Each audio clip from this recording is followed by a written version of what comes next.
Hey, what's up, guys? Mike Patrick, and in this video, I want to talk about how you don't necessarily need a king or a president or whatever, or a queen, any type of monarch, alright?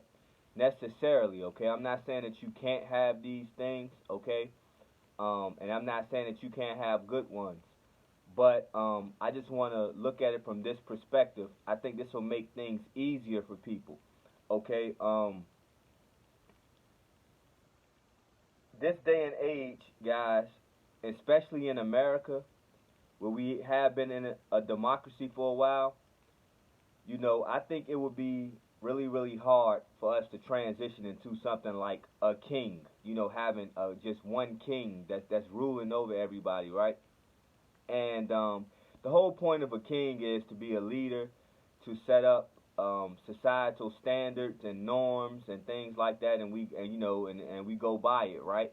Um, but the thing is, guys, if we all live a certain way, then we're going to be an example. I mean, period. However you live, you're going to be an example to the next person or anybody who observes you, right? Or anybody who's around you a lot that you can influence, right? So, I think if we take the mentality though of, okay, let's all do the right thing, okay, and we can establish a culture, right, to where we don't necessarily need any particular one person, dictating to us what we should or shouldn't be doing, because our lifestyle will reflect what we should and shouldn't be doing. And when people look around, they see it as a norm, and then therefore they follow that because it's what looks to be the societal norm. You see what I mean? The problem nowadays is we have too many bad examples. So now, when a little kid goes outside, instead of seeing the guy necessarily working out or working with kids, helping somebody in the community, just in some form or fashion, showing some type of assistance to somebody else. Instead of them seeing that, perhaps they're seeing somebody standing on the corner selling drugs, somebody robbing somebody, somebody on the corner talking about things that kids shouldn't necessarily be hearing, okay? Things like that. So they see these examples, and while these people aren't necessarily um, dictating to these children, these people might not even know these children might not even know these people, but this is what's going on around them, and this is the example that whether they realize it or not, or care or not, this is the example that they're being to whoever is observing them, okay? So, my point being, like the things that we do in society, people will see us, okay, and it will reflect on us, okay, and it will reflect back to us as far as what we see in other people, because like you can be a influencer without you even knowing it. Some people can be born an influencer. It doesn't matter what they're doing. They just may be intriguing to other people. Other people might want to bet a second eye at them. You know what I mean? And see and know about what they doing, or try to observe what they doing, or anything like that. And so when people do that, that's an opportunity for them to learn and pick up on something. Okay? And so the more people you have doing something, then the more people are going to pick up on it. Because a lot of things people may see and observe or want to do themselves, or they may agree with, but if they don't see enough, if they don't have enough, that's the difference between a leader and a follower. Everybody's not a leader.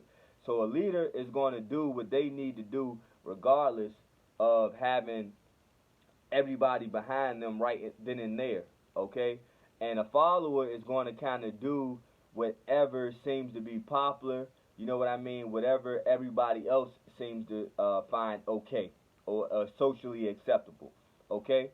But we wouldn't have a lot of things that you may think that benefit us today. We wouldn't have it if it wasn't somebody who didn't trailblaze it first. At first, it's plenty of things that wasn't the norm at first, okay? And then somebody had to have the audacity or the fortitude to do something different, and then it caught on, and then it became more popular, so to speak, and then it became a societal norm, so to speak. Um, And so I want to even go. I want to go about a biblical story, okay? And this was the story of King Saul, okay? King David, King Saul, and the story was basically where the Jews they was asking the Most High for a king, okay?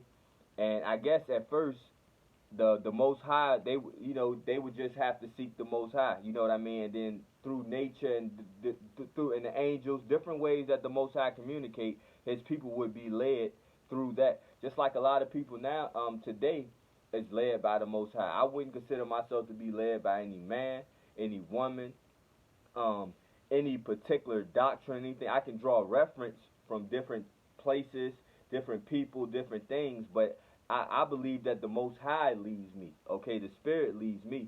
But the people wanted an actual physical king because they seen all the other nations around them had a king. And look, people wanting to be, even though Israel was and should have been the leader nation, meaning you shouldn't have, Israel shouldn't have been looking at what nobody else was doing and being influenced by that. You know what I mean? It should have been the other way around. You know what I mean? And but they wanted a king. And so I believe David was anointed to be king, but it may be don't quote me on this, but I think either way this would be a good example or a good point, and maybe it did work out like this. I think the people didn't want to accept David as the king because probably different societal norms at that point. People didn't enough people probably didn't see him fit to be the king based off of what they value. Just like nowadays, it may be somebody who's meant to be, who could be a great king and a great leader for you, but a lot of people aren't going to listen to certain people nowadays, or take certain people seriously unless they meet certain societal criteria. Make sense? Um, so, for example, it could be a guy that's on the corner, right? Who put in a certain situation may be a great leader and a great governor or mayor or president for you, right? But because of their circumstances, some people may not look at them that they could ever be that, okay? But it could be somebody else if they fit the bill. If they, let's say if they have a certain amount of money, a certain amount of societal status. If they are doing something that we have already given a certain amount of clout in society, then they may warrant you. You can more realistically see them being something like a president or a mayor or a governor or something like that. Makes sense?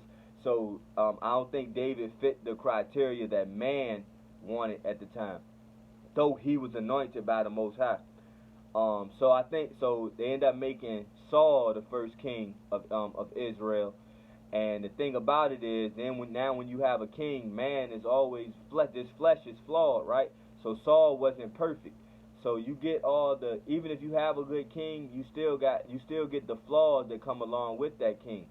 So, but if we in society actually have a criteria, something that we go by morally, okay, and if we play those things out, it becomes culture. Because everyone sees everyone. Like, for example, in my personal life, I come up here and I do videos, and I address certain things. But you notice I don't really harp on any particular thing.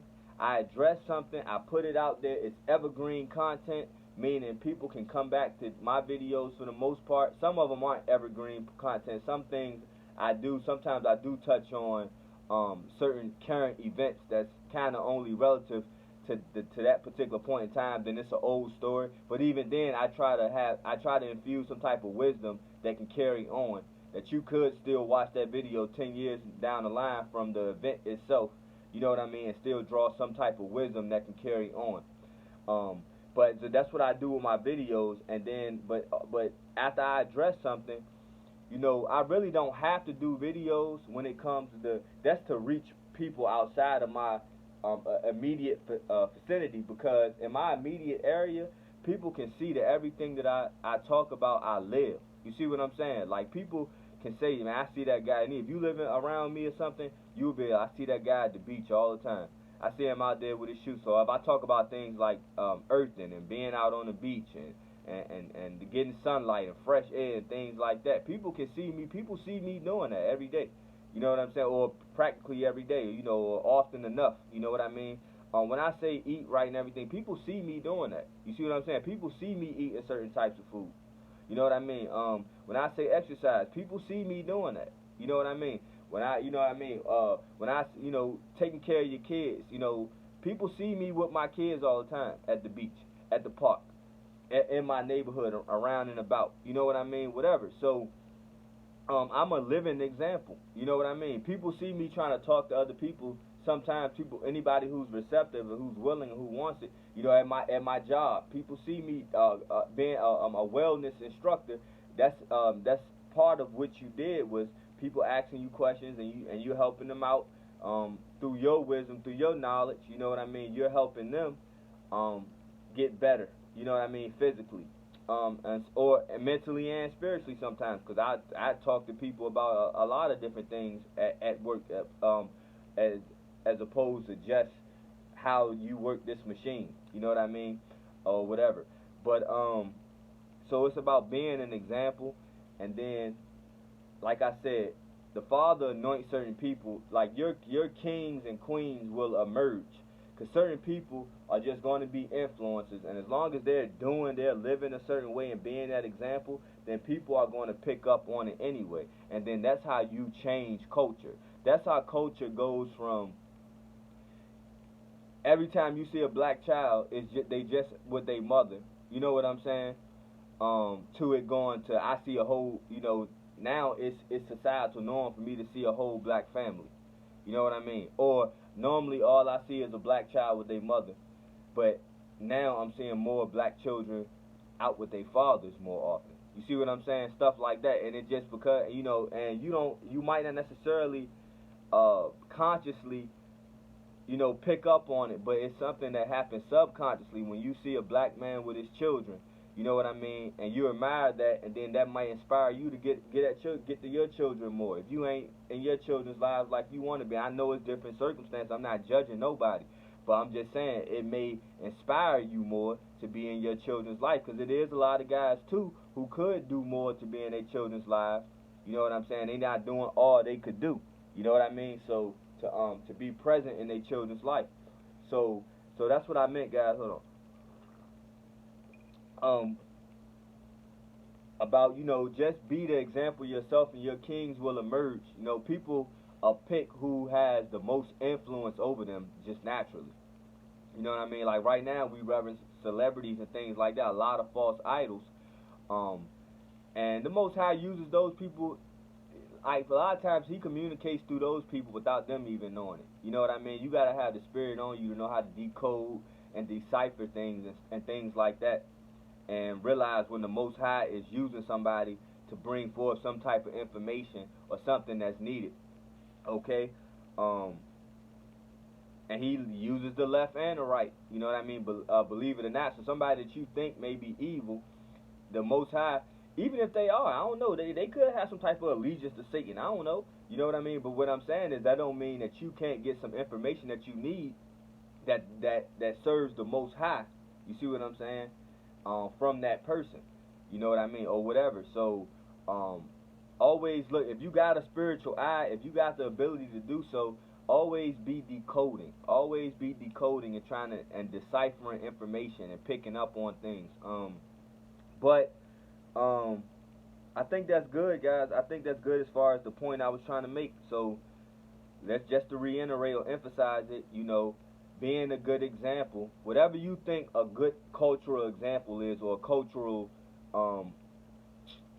like a cultural, like the way that you live, because really when you hear people say cult, and I know it has a bad connotation and things like that, but all it is, it's a culture. It's people who live outside of the what's considered to be the dominant society and dominant culture, and live a certain type of way.